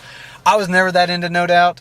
I love No Doubt, and I love that song. Right. I hated the way they use it. Again, and ironically, to me, that felt. I'm kind of like, well, it's milk taste to me. I don't care. It just felt so. Well, no, I guess I'm saying as a movie, in the way it was used within the movie. Not even just like, do I like the song? Do I attribute the song to like a cool thing? Whatever. I'm just like, that was just not done well in the movie. Like it didn't feel right with the vibe of the scene. Like I felt like it should have been. Like it could have been another song. It could have been another upbeat song. It just, that particular song, again, this had been, if it had been a quirkier fight, like where there's something more quirky going on, like, I mean, the scene where Goose, it eats ends the up things, making it that a little kind bit of lighthearted, where like, again, if she had been doing things in it where it's like using her powers in some quirky, weird way that made the scene a little more funky or goofy, I think it would have played better. But as it was just supposed to be this like rocking action tune, and it's not. That's not that song. No, it's like not. That's not that type of music. I don't know. But anyway, sorry to drag us back to that. I just okay. when you I don't mind talking about it. Did you want to talk about the Hobbs again? No, I actually will, like, legit. Man. I think it is a good trailer. It's a good trailer. So like, but so was the so was the whatever the Fast trailer was, and I've never seen one of those fucking movies in the theater. Yeah, I've only ever watched the first one. Yeah, but the fucking trailer where they get chased by the submarine in the Arctic Circle. Yeah. I mean, that was a great fucking trailer. Yeah. It was so good. I've never felt the need to watch the movie. Dude, I'm not gonna lie. Like, so I do. The Fast and Furious movies series is a guilty pleasure of mine. A lot of it came from like when I was first working Circuit City, but way back in the day. Like one of my buddies there was huge into like modifying cars, like little rice rods and things like that. That was all the rage there for 3 years. And so when that movie was coming out, I remember thinking like, that looks okay. And then he wanted to go see it, so we went with a bunch of our friends, went to see it in the theater. And then like when it came out on DVD, that was one of those kind of earlier DVD releases that like, looking back now, is not really what I would call reference material, because it looks like shit and sounds like shit for the most part. Right. But back then, it was awesome. You put it in and you'd have like that, intro sequence play or whatever. Like, it was a cool movie. So we watched that so many times, and then we kind of watched the series as it went. Yeah. And like, I will say that I have overall enjoyed most of them. They've definitely, in the last couple, they've gotten that like almost into superhero-like territory. Yeah. Like the shit they do, jumping out of cars across, bridges, 1,000-mile crevices, like grabbing on with enough, momentum to carry them. It's just crazy shit goes on in them. But even through all that, I was kind of like, all right, this is whatever. But nobody was punching through steel doors. But nobody was infused with like, adamantium, like, fucking Idris Elba is. And I love fucking Idris Elba. I do too. And I mean, honestly, like, I would almost go watch this movie just to see Idris Elba punching through steel doors. And the thing is, I really like Statham. I actually really like The Rock. Like, I do too. To me, one of the movies I wish he would do a sequel to The Rundown. Like, I really enjoyed that film. Like, I think, and he does so many movies these days. I'm like, why didn't he could do that in like 2 weekends? Why didn't you do that instead of fucking Rampage? Oh, man. But like, I think it looks like fun. It looks like cheesy fun. You got to like check your sensibilities at the door, because it's just going to be goofy and over the top. But it looks fun, and I do think that some of the gags they did in the trailer were like worthwhile, funny enough. We obviously are watching the clean trailer, because I do like the other one is like where he jumps down, grabs the guy, and he's, of course, Statham's in the thing. And when he goes over, like, rams him into the thing, he does the little thing, and he goes, like, mouths, fuck you to him as he's going back. And in this one, he just gives him the stare, But it's like, there's definitely moments there that I think are could be pretty funny and fun. Yeah. But I do admit they're their cinematic quality. Well, actually, visually, their cinematic quality is probably still pretty decent. But the cheese factor. Oh, it's the cheese factor. Cheese factor is Wisconsin. And it's American. Yeah, it's American cheese. For sure. Yeah, it's that oily American cheese. Yeah. What else? It seems like we saw another trailer that. Oh, I'll be honest. I had not seen the Frozen 2 trailer. I know it's jumping way around on this, but like, the first Frozen, I don't think was near like. I mean, of course, I'm a 40-year-old male watching this. Maybe not the demographic. Maybe not the demographic, but like I thought it was a fine movie, like as Disney movies go. I actually really did enjoy the theme song, the one that Let It Go. Everybody say I actually like legit when I was watching it the first time. I was kind of like, holy, this is a really like. I love it. It swells up, it's a good song. I didn't think the movie's all that great though. Like I thought the story was just okay, and this trailer, I like that they kind of were going sort of grim, kind of dark. I mean, I guess there's a little bit of that in the first one, but I mean, not much. I mean, it's pretty light fare for the most part. And this one, I desperately wish that woman were wearing pants. The what now? That woman that just came outside to get that little kid. That little kid was standing on the front porch in his diaper. She came out to get him. Please put clothes on. But yeah, I thought the trailer looked really interesting, like just really kind of cool. The first time I saw that, because it starts with like that wide shot where she's standing on the beach. Yeah, and that water, man. And like when it cut to like the close up, and I had no clue. Like I just thought, okay, woman in a dress, beach at night. And then it cuts to the close up, and I realized, that's on. Oh, this must be Frozen 2. Like, wait a minute, that means the water's not. What the fuck, dude? I know. Once you see it, you're like. I could not believe how convincing the CG water looked. That was really amazing. It's amazing. Like all the natural, basically like everything other than like the characters in that trailer. Like even the scenes of like the forest and all this stuff. Like looks just incredibly good. Stunning. Really stunning. One last one I'll talk about, and then I'll shut up unless there's one you want to talk about. Okay. Was we saw, and it's one I've already seen before, but I think you'd already seen before. But it's the most recent. We just talked about it. I know what you're talking about. I have no fucking clue. Why can't I say Dark Phoenix? Dark Phoenix trailer. Yeah, we saw that. So, we talked about that on the way down, and I will admit, I've seen the trailer, once or twice now. Mm-hmm. Me too. And watching it again on the big screen, kind of seeing it up there, man, looks solid. It looks good. It looks solid. I've kind of been hearing some sort of. Not hate, but just like a couple people were like, thinking looks all that great or something, and I'm like, man, I'm not seeing. I don't get it. Like, this to me looks way more like Days of Future Past kind of vibe, like a little darker. It's taking a little more serious. I'm for it. Yeah, I'm for it. No, I like the cut of its jib so far, and I don't know. When does it come out? It's a couple months. Oh, is it okay? I think it's like midsummer. What I was going to say, I've definitely seen people online talking about because obviously they missed their release window. They were originally supposed to be out last November. They missed that. Now they're doing summer this year, and supposedly they're like retooling the movie and doing reshoots and all that stuff. June 7th. June 7th. Okay, yeah,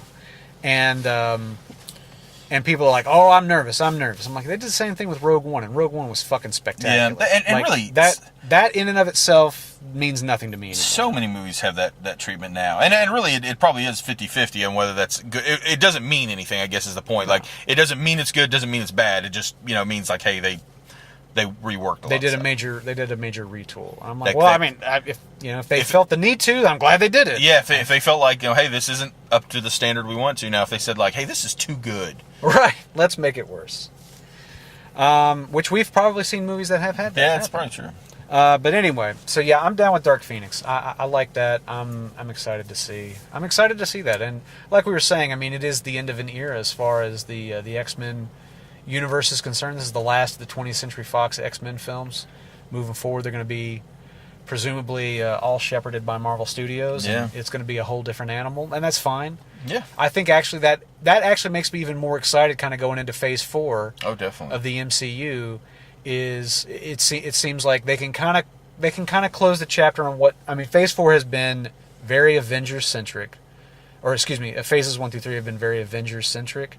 And moving forward now, it can be more. It can be not just the Avengers, it can be the X-Men, it can be Fantastic Four, it can be Spider-Man, and, you know, like all the sort of like the little things that happen in between those large groups and stuff. Yeah. I'm very excited for that. I'm very, very down to see what a broader MCU looks like. So, and then, like we talked about before, even Fantastic Four and all those other, you know, or I say all those others, but like, you know, the other properties that come along with it, man. I'm just like, I'm kind of like, okay, well, let's just see what you can do. Like, we've you know, we have not had, you know, that I never saw was it Josh Trank, the guy that did the last one? The last Fantastic Four. Like, I never even saw that one because basically everybody was just like, look, there's not even for like grim grim curiosity or something like, geez, I can't believe I did that. Yeah. You know, it's not even worth watching for that. It's just bad, good in any way, shape, or form. So I have not watched it either, although I love all the cast. It's got Miles Teller, it's got Michael B. Jordan, both of whom are now in the MCU. Well, actually, Miles Teller is in the X-Men, but you know, obviously, yeah. Michael B. Jordan is in Black Panther. Yeah. So you know, there's lots that they got right. It's just kind of interesting that he did that after Days of Future Past, right? Because he wasn't in the first Fantastic Four. I mean, First Class. No, he wasn't. He doesn't show up until Days of Future Past, right? Well, no, I think it's actually Apocalypse. I think I don't think that the youngins show up until Apocalypse. For some reason, I was thinking we saw them in there. It's been a minute since I watched it. So yeah, I could be wrong, but I know you're probably right. I was trying to think of when, because I was just wondering, like, you know, it is almost a little bit of an odd choice, because if you ever did, like, let's say that the Fantastic Four movie had come out and been a huge success, right? Like, you know that they would have want to try to roll that into some kind of crossover with the X-Men stuff. Probably. And how would you have done that? They kind of hedged their bets there a little bit. Yeah. But in a similar fashion, though, it's kind of like Chris Evans playing Johnny Storm in the old Fox Fantastic Four movies, and then, you know, years later resurfaces as the character he was, of course, meant to play in the Marvel properties. I do love, like, I hope we get some moments, like, at some point, like, I mean, at this point we may not, because he may be so far removed at that point whenever we see a Fantastic Four movie, but if, like, let's say Cap makes a special appearance back in, like, Avengers 18 or whatever, right? And you know, he comes up and, like, you know, the new Johnny Storm's like, hey, I'm Johnny Storm. He's like, yeah, just I'm Steve Rogers. You know, like the just Maverick some little moment. The Maverick moment. Exactly. Yeah. And there's a couple of people that I think could do this. Seems like there's at least one other person I was thinking, like, played a role in another film that, like, they might run. What was I thinking of? I don't know. Maybe I'm getting mixed up. I don't know, but maybe I was thinking of, like, Thanos, fucking Josh Brolin, like bumping into, you know, into Cable or something like that, right. And be like, you know, it could happen now. It could happen.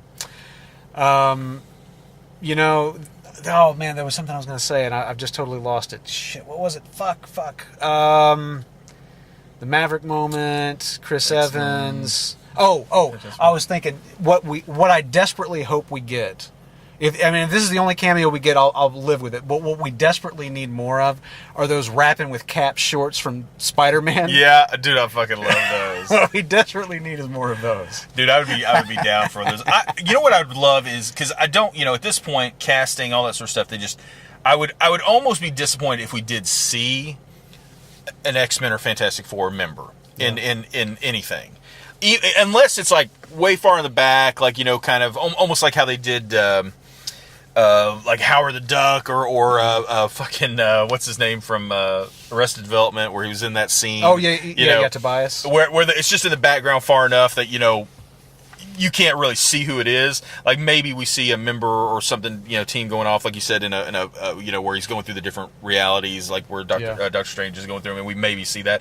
But I'd just love for them to just acknowledge it, like. You know, you just get something like, you know, well, the data's got to be right. It's, you know, it's you know, Reed Richards, you know, paper has said that, or, you know, whatever. Yeah, that'd be great. Just some little, like, thing where it's like, Yeah. you know, and you don't actually have to make a commitment to like Yeah. having an actor where then you have to replace them later. And, Right, and I'm not right. saying like they can't do that. No, but but just, I mean that's the smarter way. It was just like it'd be easier. I mean, it was just like in You could do it in voiceover. You wouldn't have to reshoot a scene. in Winter Soldier where dude mentions Stephen Strange. Like he's going Yes. down like the threat assessment list. He's like, Yep. you know, anybody like this, like Stephen Strange, you know, blah. And you're like, Yeah. yeah. See, I do. I That'd think be that cool. sort of. But this would be that would be just enough, or you know, like Professor Xavier would almost be like too on the nose. Like to me, Dr. Richards said that we have something, Right, something right. that would be just enough that like That'd be killer. the average audience would be like, okay, that's just It a just line goes from right the by show. him, but- And then everybody's Yeah. like, what is it? That'd be cool. The other thing that I really want to see happen. He's really stretching himself with that. Oh, look at what with you the did. reporting over there. Look what you did. Or maybe they mentioned something about Latveria. Yeah. Yeah. I read something one time online. Somebody made this great fucking argument. They felt like Doctor Doom was totally wasted as a Fantastic Four villain, that Doctor Doom really should be an Iron Man villain. And they talked about how Tony Stark and Victor Von Doom are these really interesting sort of reflections of each other, both very powerful, very wealthy men, like the armor suit. Yeah. It's Tony very Stark's similar, like,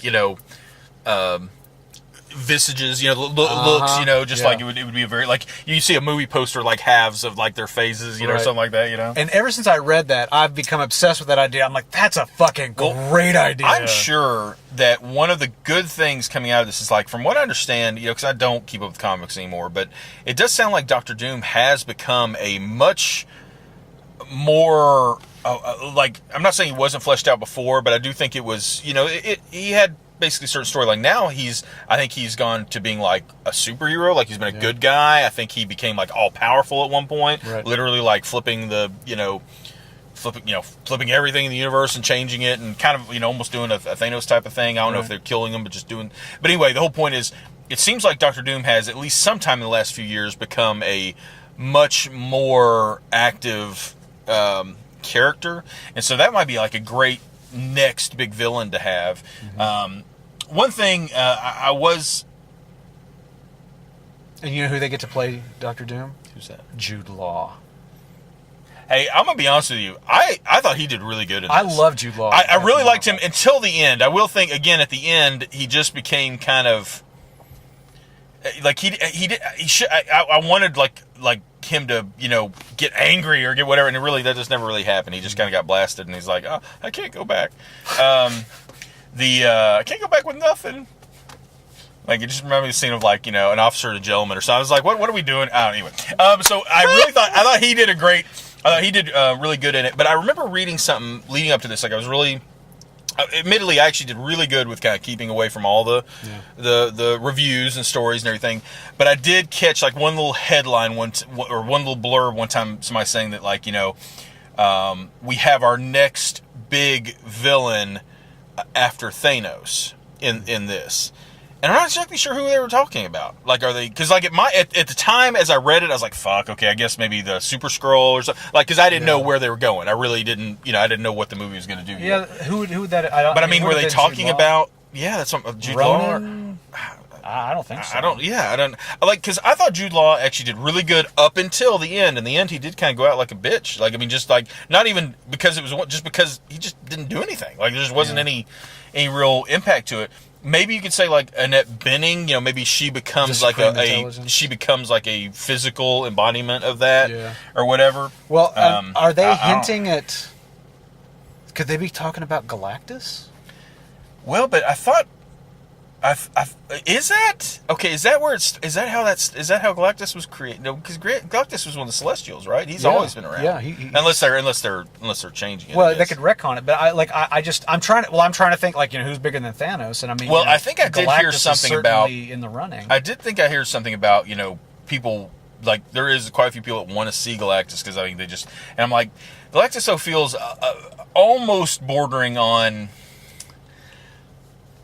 Like honestly, like Apocalypse, I think kind of struggled with this. Like, how do you make Apocalypse imposing, but also realistic within that world? Because I mean, really, he should have just been able to, Yeah. it should have been a much more impressive, kind of. The scale should have been a little bit different. bigger. A little bit Like bigger. that, I'll be honest. I love that scene where he's got the in Xavier's mind where he's huge and he has him pinned down on the ground like that sort of Oh God, I fucking love that shot. Like that just looks so cool. And then you get there and he's like shorter than the rest of them, and it just doesn't.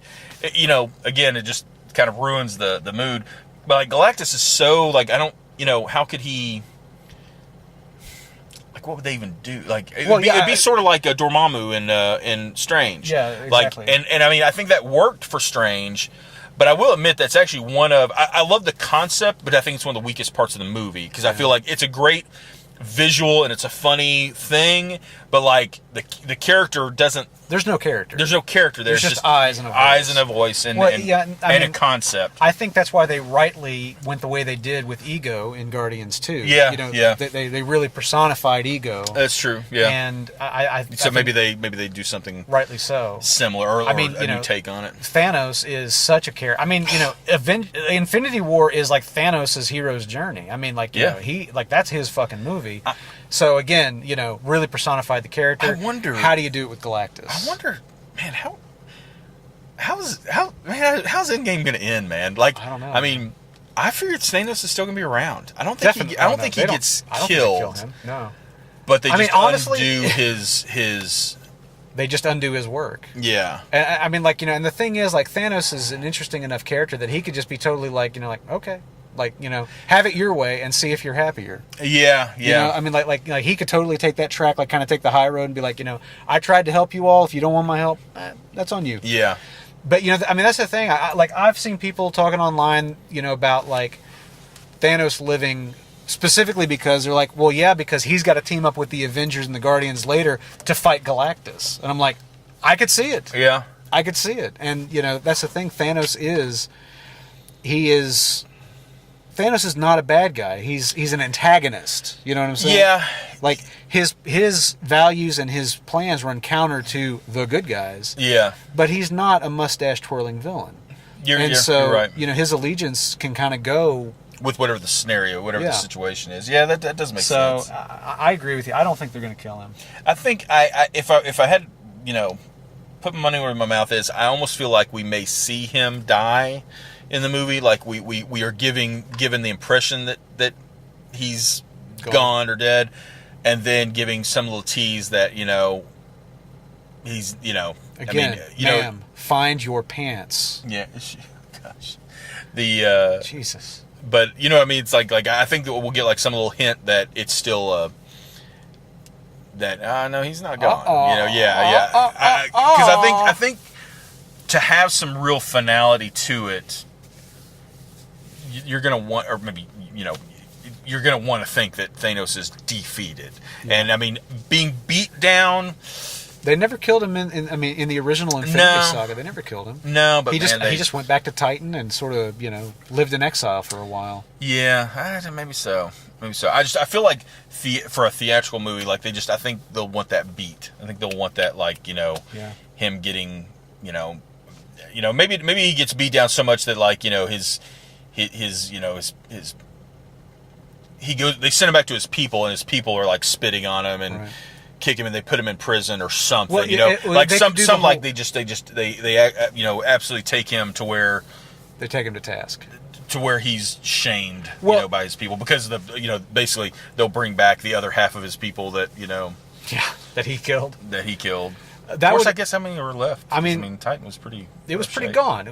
But I mean, they could kind of go that route. They could do the whole war criminal trial sort of thing. They could also kick it to. You remember how they did, and it wasn't really with Thanos, but you remember? I think it was during the Infinity Watch run. It was like when Adam Warlock had the gauntlet, and was basically kind of using it to put things back as he saw fit. Yeah. And then. Like all of those supreme beings, there was a few Celestials, the Living Tribunal, and but those entities, they basically called him to court and they said, "We've decided." And I mean, these are like higher order beings that are like the very fabric of reality is based on the fact that they exist. Yeah. virtue and all that kind of stuff. Yeah. And they basically, pull Adam Warlock in, and they're like, "We've decided you can't have the Infinity Gauntlet. We've decided that you have got to split it up, and blah blah blah." I mean, like they could kind of like go that whole route and just say like normally we don't get involved in the affairs of But now you're starting to really. But now you're starting to kind of fuck with the formula, and we're gonna have to take action. Like they could even kind of kick it to that realm, and the thing is like that kind of sets up the idea that. I mean, that beings like Galactus are out there. That could be a stepping stone to Fantastic Four, Silver Surfer stuff. There's all kinds of the Eternals. I felt like would definitely go the Eternals those routes. the Eternals are definitely in that sandbox. I could sort of see once we're like, because I feel like we're sort of we keep kind of elevating the scale. As these movies have gone on. It sort of started with like. Bad guys on Earth, and then like bad guys that are doing in space, but they're sending their lackeys here. Then it kind of came to like galactic scale. And then with Strange, you're kind of talking about like interdimensional scale. Strange, you're doing interdimensional. Guardians kind of brings in like other world kind of things. Like we just keep elevating it, and I feel it like with Captain Marvel, with the Eternals. Do you think we'll see Adam Warlock in this? I really would like to. I mean, when they teased Adam Warlock at the end of Guardians, I was so fucking excited. Yeah, I feel like it's been. I mean, unless he's holding that out for Guardians 3, which I almost would sort of hope he is, because I feel like it might be a little too much for Endgame. There's just too many other things. If they get that in there and they've been holding it to the chest this whole time. I mean, they did that with Thanos. I mean, they introduced a whole new character. Because he had been around, but we weren't really introduced to him till then. They would be cool. Did you hear? I was reading something the other day where apparently, like in the early drafts of the films, the snap was supposed to happen at the beginning of the second Infinity War. Not at the end of the film. I didn't realize that. And I was just like, man, what were they, like, what the fuck was the second movie going to be about? Right. Like, if that happens at the beginning of the movie and then by the end, you've solved it all. Like, I mean, I'm glad they did it the way they did. No, this was definitely the right choice. But I'm definitely interested to see how it concludes. We're like a month off, right? Isn't that what we said? A month, yeah. 4 weeks. It's like 4 weeks and a couple days. Phew. Until we're there. It's going to be fun times. Can't believe it. It's crazy. I can't either, man. I mean, okay, here's something really positive I want to talk about in Captain Marvel. This will be a good way to kind of end. Okay. The Stan Lee tribute at the front. Oh my God, dude. So when that first played, and there's that one shot of him with his like back to us, I remember in my head thinking like, did they do that a while back and I've just kind of forgotten about it? And then the second shot is like, another one of him, and then all of a sudden I'm like, you realize what they're doing. And I was like, I mean, it. Like I wouldn't want to lie and say like that I almost shed a tear, but I really was like, that's fucking awesome. It moved. And then still, even after, like I thought maybe they'll just do that. Maybe they'll just. And then after that they said, thank you, Stan. Like that was just a really, really cool way, really classy way too. Like and then the scene with him in it where they, because it was obviously CG'd in, right? Like no. He shot. Oh, did he shot this? Okay. Yeah, he's got actually. I thought it looked a little. It might be makeup, maybe he wasn't looking so great that day. Because maybe he was a little sick at the time. But anyway, practicing the lines from fucking Mallrats. That's the greatest. That's so fun. That's the greatest. I'll give you. That was awesome. That really was actually. That was awesome. tremendous. It might be my favorite Stan Lee cameo ever, just because of the Mallrats script. Yeah, that's tremendously cool. But yeah, he just kept saying this is the line over and over. Yep. Trust me, true believer.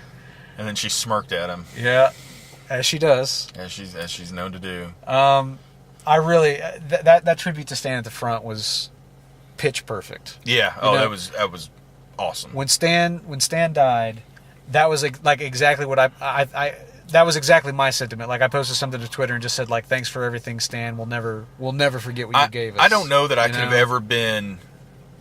Like that was just so perfect. I don't know that I could have tried all day long and I would have either overdone it or underdone it. That was like just hit the right note of like, Yeah. That is so cool. That is such in the world of what you've done before. It's such like a, Yeah. like, because those It's a intro scenes, celebration. ever since they've done those, from, I guess, for Spider-Man, right? When did the first one do the paper flipping? I think the original incarnation of that was in the first Raimi Spider-Man. Yeah, that I can remember. And it's such it's such a simple thing, but it's such a cool. You even hear the flipping of the pages, on some of the. I don't know if you do the anymore, earlier ones, not now. But and it's just like it's such a cool thing. So it's like one of these things that it really sets the tone of what you're looking forward to and having, and then to like have that twist on it, it's just so cool. The evolution of that Marvel bumper has been really cool. I remember, I can't remember which movie it played in front of, but I remember the first time that they updated, like when they moved away from the comic book page stuff and they went to like that kind of motif they have now. The images from the movies on the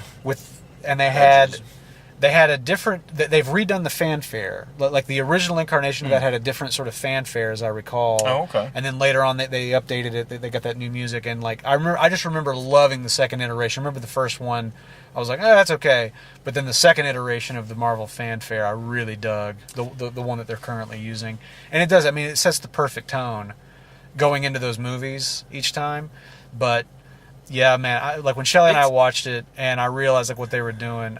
I didn't cry, but I was really moved by it. I thought that is exactly what it needed. It's such a.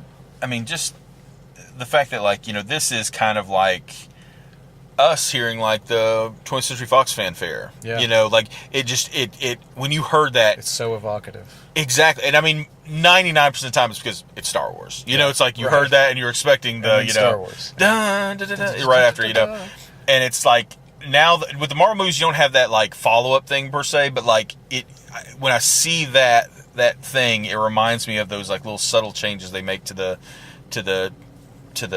whatever you call it, whatever that part of the credit sequence would be, the bumper animation. The bumper. I remember one time going to a website that has all like the classic ones. And it shows like all the changes of the Warner Brothers logo, all the changes of like the font changes, the color change. And then they get into like in the 80s and 90s when they started doing like major, like they kind of like I remember Tim Burton Batman's did like the had like the snow on for Batman Returns on and like logo. it like they did distinct. I remember the Matrix. Yeah. They had like the whole green motif and Yeah. everything for the Matrix. That was like one of the first ones I remember where like they really kind of fucked with it. Yeah. In a big way. Like that's the thing. I just think I think they have fun with it, and Marvel kind of doesn't do that exactly. It's still a little more universal, kind of like not as universal, but like it covers the whole property as opposed to just like being specific to the one. But that was really really cool. I agree, man. It was definitely a nice send off. So, I guess we're gonna leave it there. Okay. Thank you, everybody listening, for hanging out with us through this. This pretty long one. We did run long this time, but we had lots to talk about. Yeah. Not all of it Captain Marvel related. So if you've got thoughts on Captain Marvel or Guardians 3 or Endgame or any of the stuff that we touched on, we'd love to hear from you. You can of course find us at drivehomebreakdown.com and on Twitter at Breakdown Show. You can hit me up at Viking Brent if you'd like to. We'd love to know what you thought. If you agreed with us or one of us on Captain Marvel, since we weren't exactly on the same page this time. But we'd love to hear your thoughts. Thank you so much for listening to the Drive Home Breakdown. We're going to be back again with another episode in the very near future because Endgame is right around the corner and there's still lots more to see this year, so we'll be back soon. Until then, the breakdown rolls on.